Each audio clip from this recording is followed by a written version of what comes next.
Hey everybody, check it out. What's up? It's Heracles Porsche's professional intro. Yay! Star Wars Battlefront 2 is being released today to the general public, and I want them to know about the pay-to-win concerns that a lot of the fan base has. Okay, here's the short version for anyone who wants to pass up watching an amazing Heracles Porsche Star Wars Battlefront video. If EA wants to solve all their current problems, all they need to do is give us a no star cards mode. That's simple, right? Just a no star cards mode. It can be for I would assume it would be for Galactic Assault, the most popular mode, or they could give us one for all of the modes. Um, but yes, that's how EA stops.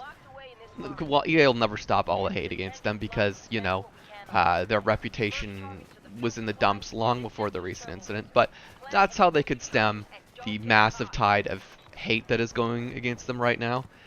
So yeah, again, EA, you can just give the fan base. I know you already made some changes for us, but you could give the fan base a no star cards mode, and that would do a huge amount to end the wave of hatred that EA has been dealing with right now. Okay, so a little bit of background for anybody who has not been in the loop with what has been going on with the massive hate train against EA and the inclusion of loot boxes. Um, its perspective will be a little different than others because don't worry, I'm not going to be an EA defender, but back to the matter at hand. Yeah, just the inclusion of microtransactions is what's been pissing off the player base. Now, I guess the most interesting aspect of this is the timing. Microtransactions have been in, a solid part of gaming for the last couple years. Before now, they've been in quite a few single-player games, and pretty much every free-to-play game that's in the console market right now. But what is different about this is this is the first that I know of. I could have missed something. This is the first full priced, uh, $80 to $100 on release game to include microtransactions in a competitive environment that I'm aware of. So that's right. You can play full price for a game, and then you can pay more money to basically get a huge leg up on the competition. And people are pissed off with that system. Um, it's very easy to understand the frustration with that. I've dealt with games like this before where you could either spend a bunch of time grinding or pay to get a leg up. So it's kind of a familiar game mechanic for me as someone who's put in a lot of time with free-to-play games. But as I stated, this is the first I've heard of a full price game where you are paying to get a leg up. Again, maybe someone in the comments below will let me know about other games that include. But yeah, so that's a big part of the frustration. The other big frustration is the fact that the heroes, which in previous Battlefront titles were available on release, they didn't require unlocks. If you qualified for getting a hero in a match, you got to play as the hero, period. You didn't have to spend money or time grinding to get access to that feature. So that's the other frustration. And when the hero prices were first announced, someone did some math, and they figured it was going to take 40 hours of grinding, of playing the game for the typical person to unlock one of the more powerful heroes like Darth Vader or Luke Skywalker. And EA actually responded to this to try to stem the tide of frustration by lowering the cost of what it would take to unlock a hero by 75%. Now I wasn't there to look at all the math, but apparently some players got frustrated again because they said at the same time EA was doing this, they were also lowering the amount of credits you got per match. I don't know if that's true, but I wouldn't rule it out. I don't know. Like I said, I haven't seen the math and the hard numbers on that. So yeah, that was the frustration. So, oh right, that's right. Then later on, there were some words exchanged with the community, and then EA ended up releasing a statement on Reddit. Very bold of them to even be on Reddit. A kind of community-based whatever. place where a lot of the frustration is being vented. And they actually responded with a post trying to explain their system, why they had microtransactions. One of the key phrases they used was they wanted players who were getting these boxes to feel a sense of pride and accomplishment. And this is incredible, folks. This actually resulted, the most downvoted Reddit post of all time.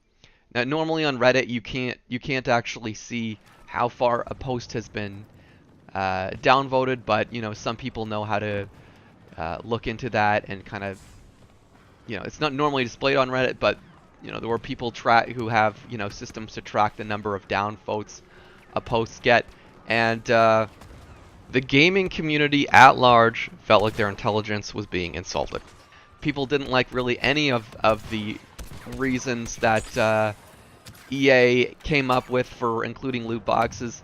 It's just like, yeah, the population as a whole feels it's a pretty blatant attempt by EA to get more money from players who've already paid for a full price game. And yeah, so the player base feeling disrespected and responding. Another interesting post that came out was a post where it was stated that someone did the math on how long it would take to unlock everything in the game.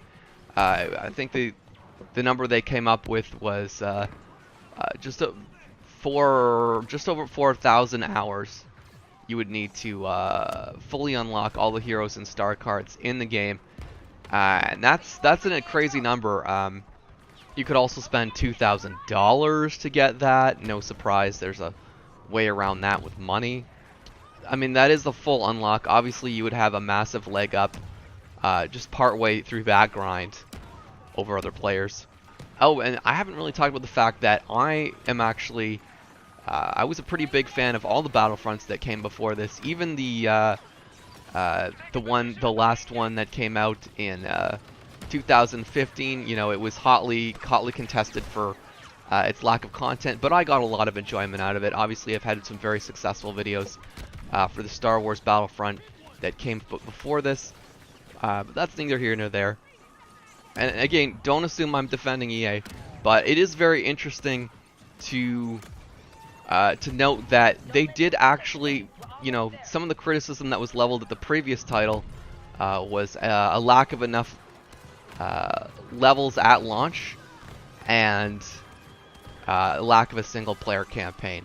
And they actually, EA spent enough time, or DICE or whoever, and also there were refinements that definitely need to be made to the combat that happens in space. And actually, all those three of the biggest criticisms against the previous title were addressed in this, but then they included microtransactions. So it's a kind of hilarious, they took 3 little steps forward and 1 huge step back in terms of developing this game. Of course, all the nostalgia is for the original Battlefront that was released in 2005.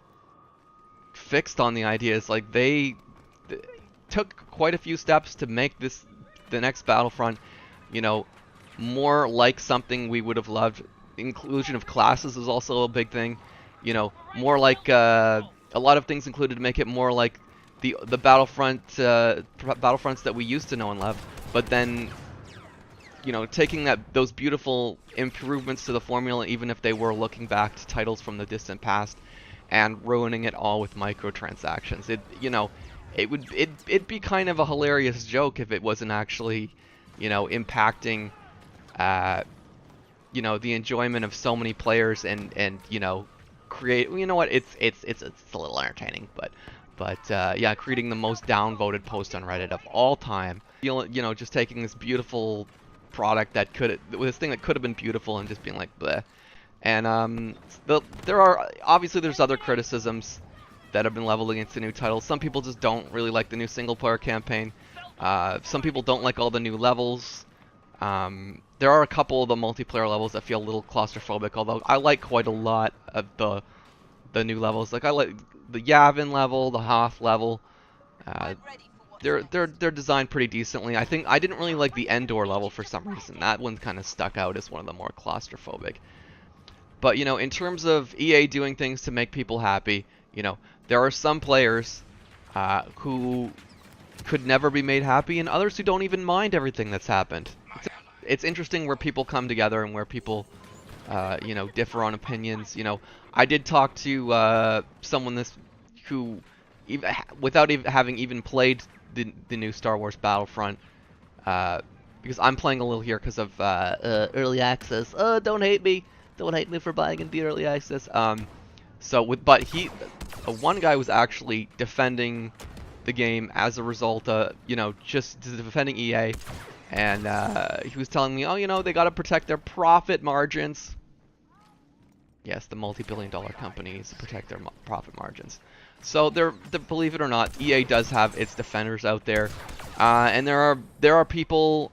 So there are people who EA could do pretty much any kind of crazy microtransaction thing, and they'll still have their handful of people who support it and love this thing just because it's Star Wars. And on the other end of the scale, there will be people who EA could try their hardest to fix it. They could take microtransactions out. They could, maybe fix up the single-player campaign a little bit, offer some free DLC. Who knows? Do all kinds of things right, no matter what they did. There'd be certain people who would just never be happy. So I think it's interesting to talk about the extremes of the scale in terms of response, but I do more or less expect that if EA made like a few little changes, like giving us a game mode where we didn't have to deal with star cards at all, I think it's like they would never be able to please everyone, just like they could never piss everyone out. There's some people who would never be pissed off. There's always going to be people at the extreme ends of the scale. But I think it would be an interesting experiment. I think they could go a long way towards stemming the tide of frustration that they're facing right now if they just included a mode where the star cards didn't matter at all. Now, I know it would be more or less impossible to convince EA to take them out altogether. And obviously there might be some frustration from a handful of players who bought cards and, might feel like what their purchase was less than valid. One thing I know EA could never do is just, remove star cards altogether. Once they have an incentive to make money, something that incentivizes the collection of extra money, it's hard to expect them to remove it altogether. But if they gave us that extra game mode where star cards didn't matter, I think a lot of the hate against them would fall away, pretty significant amount of it, and that's a lot of hate. Because, again, the most downvoted Reddit post of all time. Maybe not everyone would agree. Maybe some people believe there's no coming back from the mistake they make. There's all kinds of entertaining memes about how the game is not selling. Some guy in Target saying they haven't sold a single copy of Star Wars Battlefront.